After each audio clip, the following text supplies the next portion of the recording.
I'm live.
What's up?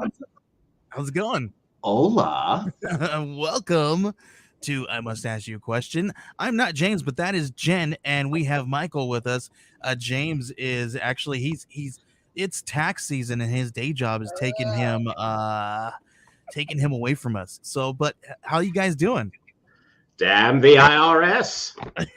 I'm doing A-okay. I was asked to fill in for James. I just I don't, those are awfully big shoes to fill. I feel like, what size is he? A size 12 or something? Something ridiculous. I bet. I do notice you're growing in your mustache more and more every time. Me? Oh, yeah. It's called seasonal depression. Oh, that's how it works. Every day gets harder to wake up. Just keep on going. Yep, that's what this gray streak is here. When I started this in the beginning of the year, that wasn't there. That was called doing your taxes last year. Really brought you down. Right. It's like, oh man, that was a rough year. Oh man, for everybody. Well, anyway, how you guys doing? It's been a week since we've seen each other. Yes, What's been going on? Jen, you came off of Comics Pro. Tell us a little bit about what happened. I have to say that, it is not ideal to do Comics Pro not in person. But having said that, Marco Davanzo, who's the leader of the ship, has done a remarkable job of making it feel as close as you can to doing that, and getting enough people involved, companies that is, to help us figure out how to think through our next year in terms of like what's coming out for titles that we should be excited about, ordering responsibly, figuring out the supply chain issues, and they were being very real about that. I know that James has said before that he thinks that publishers should be more real and honest about what's going on and what they're facing, so that we can be, upfront about it on our end too, so we can, set expectations properly.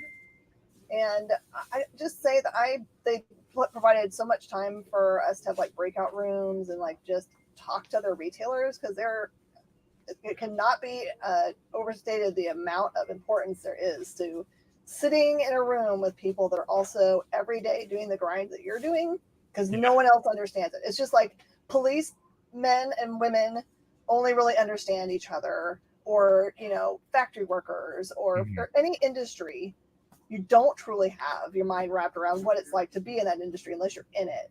And it helps you to understand and feel better that other people have the same struggles, and how they're dealing with them is so awesome to hear, because then you can be like, oh, that's such a good idea. I'm totally going to do that. Get yourself out of holes that you thought were insurmountable. And also just feel good to know that you feel like maybe that you're doing something wrong when you realize other people are facing the same things. You're like, oh, okay, well, this is the normal human condition. Like, this is really tough. And that's okay for it to be tough. We can make it through it together. So it helps so much. You could come out of Comics Pro feeling so much better. That's way cool. And what is Comics Pro for those of us who don't know? Oh, it's a professional organization that is comic book store owners. And it's not, we have like probably, if you go by official rules, 2,500, 3,000 stores that are worldwide, and maybe 10% of them belong to the org. And we know that it's expensive to be part of the org, but it's so worth it I pay twice as much to belong to it because the leadership takes all of our concerns, like when things happen, like when PRH became the new distributor for comic books, they spent so many hours listening to what we had as considerations we wanted to take to them and taking them to PRH, talking about things like coding properly for our market or packing properly for our market. So it means a lot more for them to say, we've got 250 voices or 300 voices that we're representing that would like to see these things happen. And they've made some real big moves and changes in the industry because they've been able to speak with one voice. It's different than if I, as one retailer, say, this thing is not working for me. Well, that just means it's not working for me. That doesn't necessarily mean it doesn't work for everybody. So that's way cool. Shout out to Rico Thompson for saying that this podcast is great. It is great. Thank you so much for acknowledging this. Rico, do you have an amazing beard? Because it looks like it in the picture. Yeah, looks like it. You know, what's weird is if we're gonna be talking about beards a little bit, people. It's weird when like you're in the supermarket or you're like hanging out or doing something and another guy with a fantastic beard comes by and he's like, hey man, sweet beard, and you're like, you too? Like, what do you do? It's just say thank you like a human being. Well, I do say thank you. I do say thank you. I say thank so you, much. But I'm like, what do? I say you too? Like, Does he have a beard? Then say yes. Your beard is awesome. Lie. At that point, use your mother's rules. Lie. I just don't know. I'm like, where do I put my hands? What do I do? Like, I don't know. In that put moment. them down. Okay, just regular practice. Put your hands down. Hi, how you doing? People. Women have the same problem, but it's usually compliments about our clothes. But we have this overwhelming need to follow up people saying, hey, I like your shirt with where you bought it and the bargain you got for it. Yeah, man, 50 cents on the clearance. That's the way we roll. Rico says, dude, I get tons of compliments on my beard. I can't wait till I get some gray peppered in there. No. Look at this, dude. This literally happened in the last couple of months. You don't love that's not good. Yes, that's you do. I think a gray wisdom. Yeah, I think the gray streak looks great. I have on this side of the head, I have this gray patch that I've had since I was 13, and it refuses to spread. It's only ever going to get whiter. And look, it just looks like a bald spot. That's funny. I have, and I guess it makes me upset that it's white because it's towards the middle, it gets a little thinner. So now it's going to be white and it's going to look like it's completely empty there. I'm just like, allow it. What's awesome, Joey, is that your kids are young enough to not have any internal filters, so they'll just give you daily heck about, Dad, you look so old. My boys tell my husband daily that he's bald. Oh yeah, nice. Do you realize your genetic legacy is exactly what you're looking at? Yeah, this thing doesn't come off my head. It doesn't come. If I ever have kids, I'm very much assuming that my daughter is just gonna be like, what is this? What's happening here? And just walk away. I'm just like, yep. Hey, well, Rico, you are lucky because I'm 38 and I've got this gray already coming in. I've got gray on the side and I have nothing in the middle, so you're lucky, man. High five to you, Rico. Yeah. So live that moment. What cool comics have come through the shop, Jen? Oh gosh, there were so many like small press things that came through this week, like brand new companies that are. This is the trend that I'm seeing right now, which is I don't know what's going on, but it feels like out of the last 20 new companies that I've seen and ordered from, 20 of them start with the letter B, because there's like Blood Moon Publishing. There's I'm trying to remember all the ones that are just like another one showed up today, Black something. Just like, okay, stop making new companies that start with a letter B, because my B sections I'm gonna have to like redo the entire store to fit all the B's. They're all good, so it's not like I can be like, I'm not gonna carry this B company. So there. It's like, sorry, we only have one more slot for a company starting with the letter B. Can't do it. That's no more. That's actually really cool. Yeah. Rico says, I'm a humongous fan of Phantom Star Killer. I definitely want to sell those in my store. Mm-hmm. Yeah, cool, man. Yeah, dude.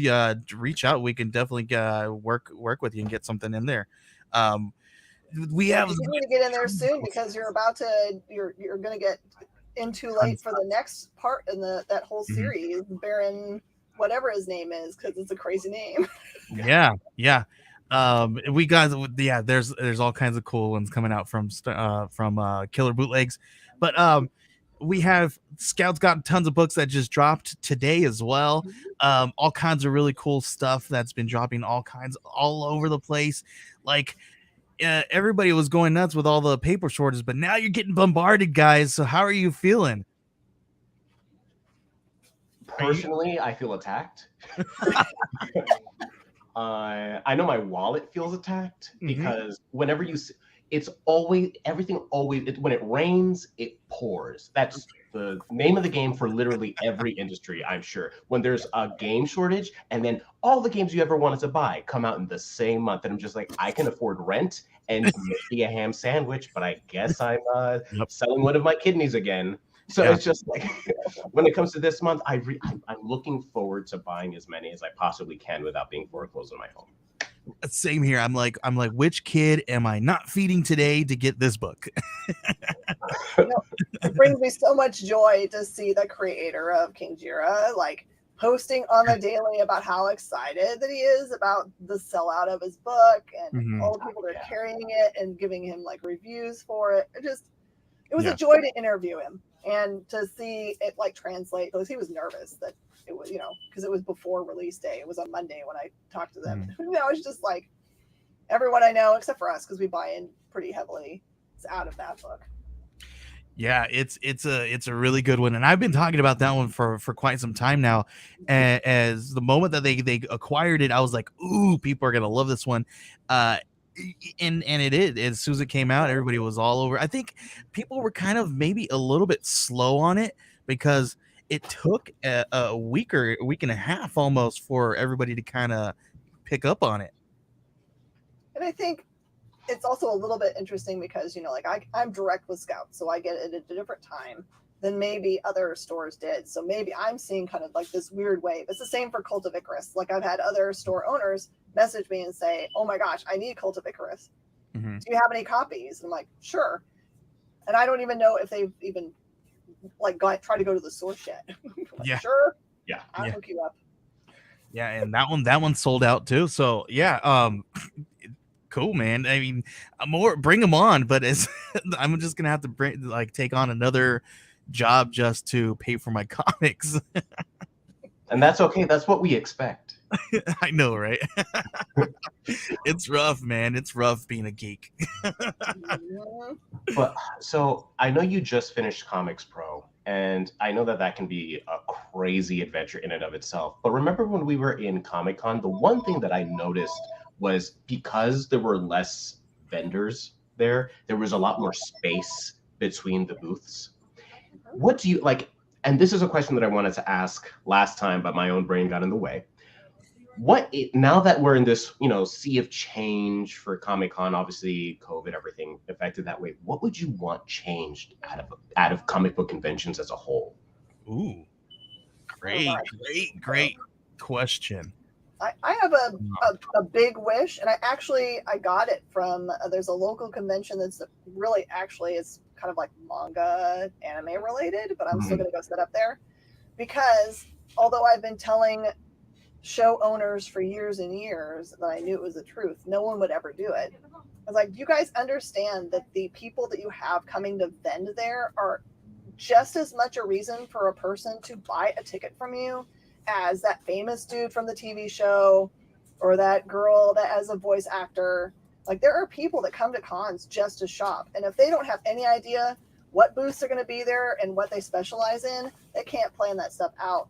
Or they are there even booths here to buy things from? Or is it just I have to buy $150 worth of photograph opportunity with the famous person that's going to be there? And so I've been asking, I was like, how much time would it be to have one person that just says, okay, excellent, you've bought a booth with us. Send us your social media assets and a small blurb of what you're going to be carrying.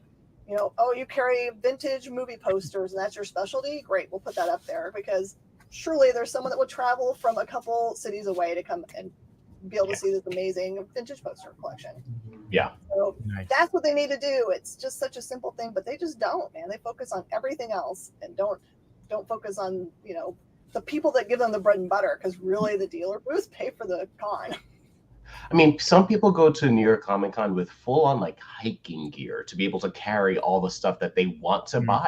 They're there to buy merch. They're fans of the books, of the creators, and of the shops generally. I mean, how many people did I have to headbutt in the back of the head in order to get past them? Because they just massive posters in the way, and I'm just like, I'm so happy for you. I need to use the bathroom.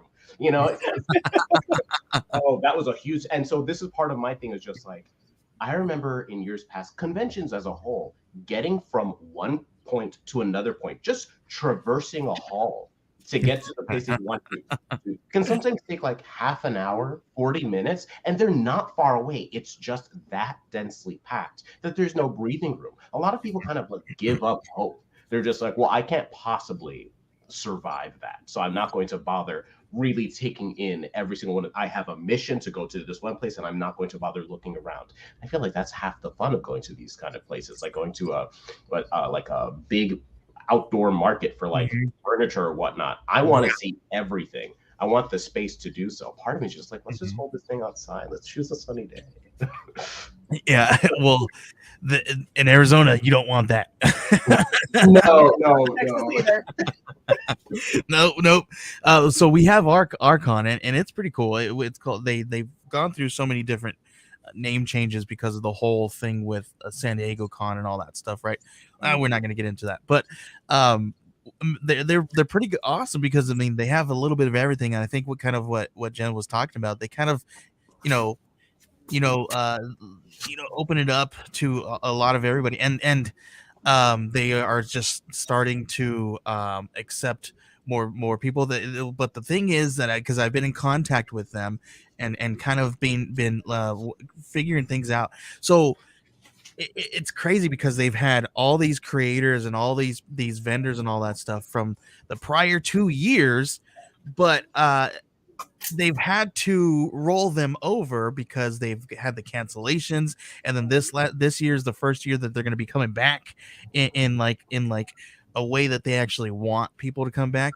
So now obviously, with precautions and all these great things set in place, but it's just so rough because now you got all these people that are like, all these cons are starting to come back. Everybody's starting to roll over their lists and stuff like that. Now you're like, oh, well, now these cons that I had planned out here are at different times that now, and they're overlapping where before they weren't overlapping, and now creators and vendors and all these things have to pick and choose which ones they're going to, like Scout.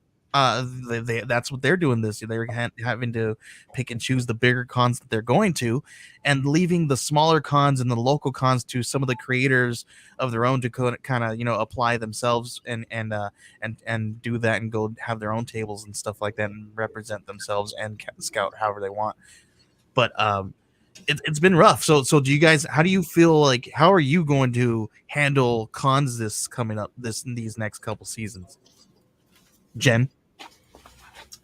Well, we've been pretty cautious about doing cons, and it's not really because of the safety factor at all, because we're ready to roll in that regard. We're all, vaxes we're going to get and all of that. But our problem is that we're trying to find that sweet spot between the size of a convention and the expectation of the amount of people that are going to be there to shop, and the cost of the booth, because what's happening is that the booths are becoming so much more. I mean, some of them are twice as much as it would be pre-pandemic, because they've got considerations like they have to have less booths per square foot kind of thing. So they're passing that cost on. So we have to think about it like, okay, well, I really want to go because I want my name out there as a brand, and I want people to get to see us out in the wild, but the problem is if I'm breaking even at a con, which I hear people say that all the time, I was like, if you are saying the words you've broken even at a con, you have not made breaking even. You have not considered your costs. Like if you paid $1,000 for a booth and you spent all weekend there and you made $1,000, you were so backwards because you paid $500 for that merchandise plus your time plus whatever you paid for your trailer, and it's like, so that's the problem. Food, everything, all of it, yeah. Mm-hmm. So that's the biggest consideration right now. It's trying to figure out how healthy is the fan base that's going to be coming out. Is it going to be a lot of people coming that are like, thank goodness, I've been wanting to shop for a long time? Or are they also going to be cautious and have a much smaller amount of people going out there? It's tough. Kyle's got a good one here. He says, I want cons to rethink the spectacle booths, but companies shouldn't be allowed to build things like wrestling rings at cons near other vendors. There's been a handful of creators that I've spoken to where they've had, you know, some really, really great books that are coming out, right? And then they set up at this con, and then there's a wrestling ring in the next row over, and that's where all the crowds are and all these things. Nobody moves, and it creates this big, huge thing. And yeah, it creates all kinds of different variables of you know, situations. Yeah, Joey, there was I don't know if they still travel and do the things, but there used to be a group of people that would come and sell like sugar gliders. They're creatures. And if you were anywhere near that booth, you didn't sell jack. Oh my One gosh. thing, sugar gliders are like $1,300 or something, and you have to buy them in pairs, so that's $2,600. It's just like one of those things, like, and they're super cute, and they do like these like shows where they like show them and things. It might as well be, you might as well be at the zoo set up right across from the, you know, the ape exhibit. You're not going to get any eyeballs. But I feel like when they do those things, it's more to draw the crowds to the con. And I feel like when they do those spectacle things, maybe I'm wrong, but thinking of maybe putting myself in the shoes of a promoter, that's going to draw a crowd. That's going to draw some people. People are going to come to and pay some money. Yeah, they may be spending money over here too, but that's a big crowd drawer. So, I mean, what do you think, Mike? so that speaks to those types of crowds, speak to people who get inside and witness the circus firsthand. But a lot of people don't necessarily know that there's going to be that massive wrestling ring, or there are going to be those sugar gliders in there. If those things weren't there, folks would be spending money at what was available. Yeah, and then it would be up to the actual creators and the booths or whatever to put on not the show, not the song and the dance, but to step up, to bring their best, their A game every single con. A lot of times, though, what do you see? You see a lot of creators who sit in their booths and they're pretty defeated and, you know, like just crushed by the lack of engagement that they get. If no one's going to your booth and it's been 2 days, by day 3, you're gonna want to leave. What's the point of staying? You brought all of this gear, you brought all of this stuff, but someone who has a monkey doing backflips selling candy, you know, is drawing all the crowds. That wasn't even on the listing. I didn't know that was happening today. So I see what you're talking about, but it's also a lot. If there were pre-scripted events, let's say like panels happening or whatnot, I get that. That's the crowd draw, because that's going to be the bridge between the two different industries. Usually it's a comic book and a movie or a show, or it might be some sort of game or whatnot. I understand that there's a particular avenue, a whole venue for that within the con, but coming in and upstaging literally everyone around you because you're the loudest and most obnoxious is kind of like obviously mirroring life in general. But there should be a limit to how many of those can happen per section at the very least, because sometimes it's stimulation overload. Also, I'm just going to say this out loud. There needs to be a better Wi-Fi situation at every con. We're not in the Stone Age anymore. We have to have adequate. I mean, how many vendors are now selling stuff via Square readers or whatever it is that they have? How many of them have online catalogs that they can't show off because they don't have access to the internet because they're in the back row in the boonies? Maybe they paid a little less, but they aren't dead. Well, a lot of those places are hard with that because like here where they put the vendors and all that stuff, it's below and it's underground, and then that's concrete. That's all these things that you have to get through and all this stuff. Like even the best internet and the best phone Wi-Fi is rough. Getting cell repeaters are a technology that exists.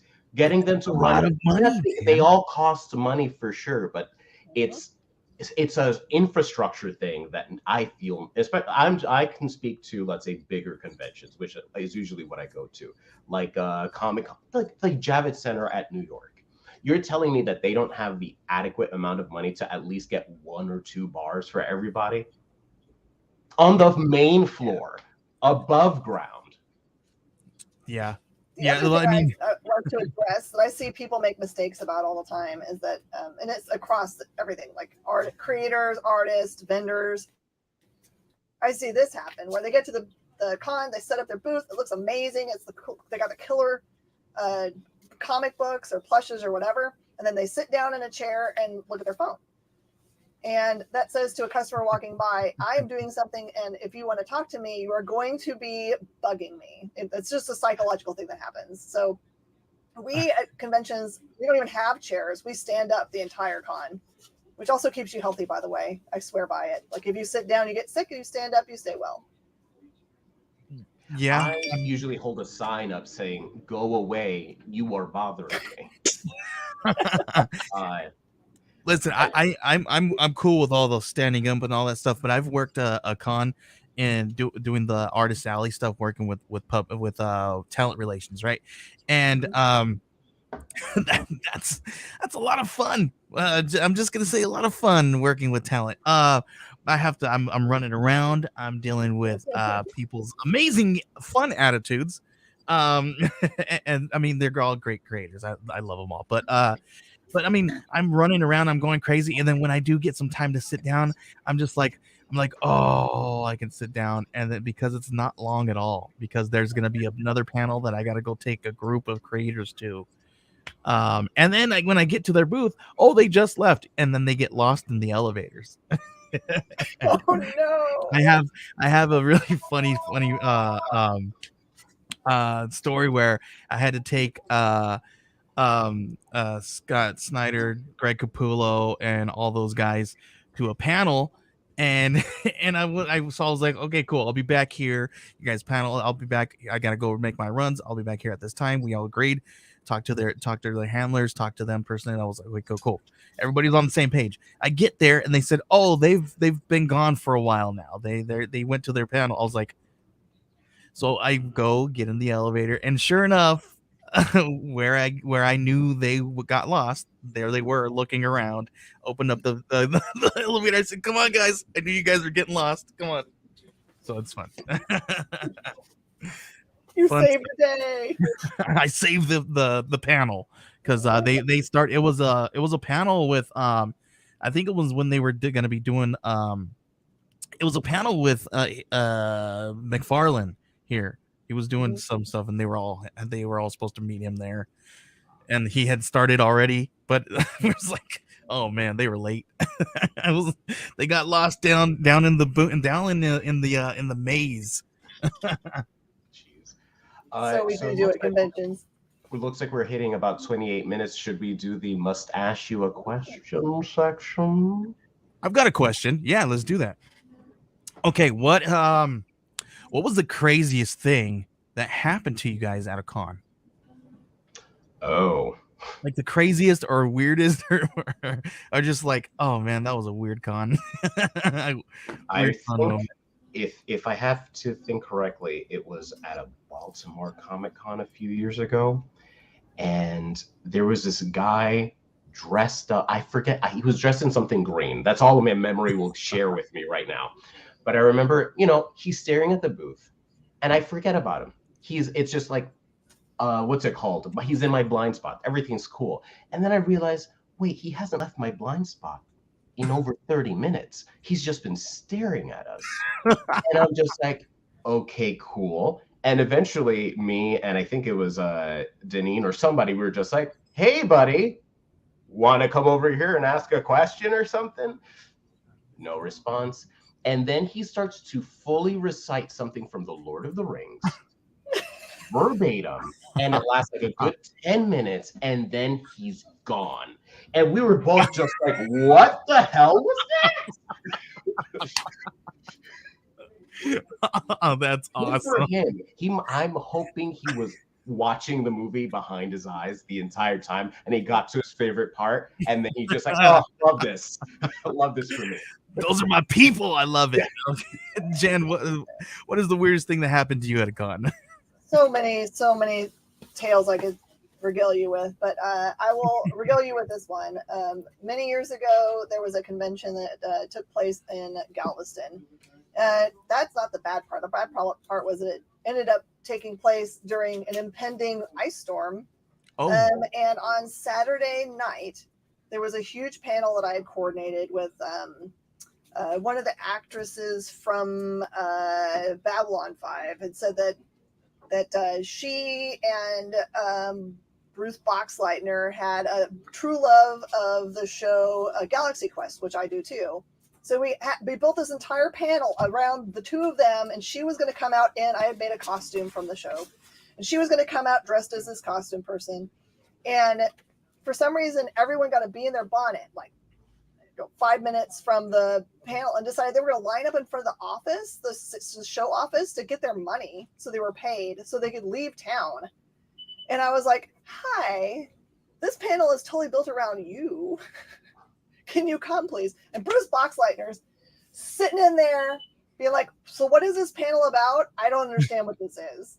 And I was like, I swear to you, she got it all planned out. She's going to show up and this is going to be a thing. He's like, okay, but I want to try to get out of here before this ice storm comes in. So it's like it's the most awkward thing ever. But then I finally got her in. She shows up in the costume. We have a really fun panel, which then devolved into Babylon 5 talking. But I was just like, oh, thank the Lord. But it's so hard when you're like, hi, I'm meeting you for the first time, and everything is falling apart.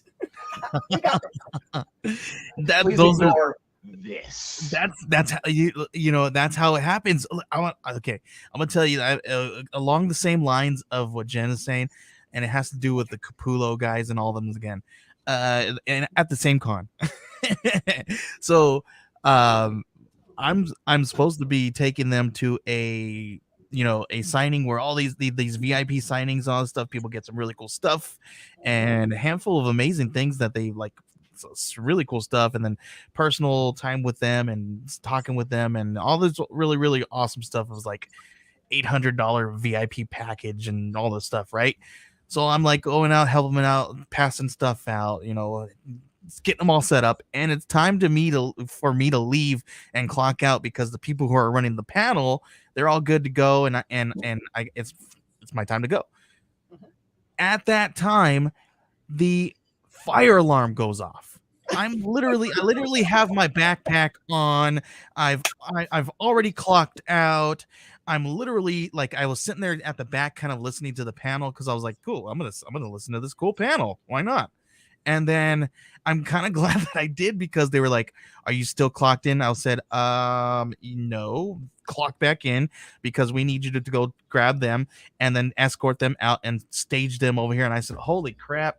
So I like grabbed them all. It was nuts. We ended up standing outside for like an hour and a half, almost 2 hours, trying to figure out how to get all these VIPs back in there the next day, because it was the end of the night. It was the very last thing of the con that night, and it was a crazy time. But I got to hang out with Snyder, Capullo, and Jonathan Glapian. Wow. And Jonathan Glapian, that he ended up at the end of the night because of all that stage stuff.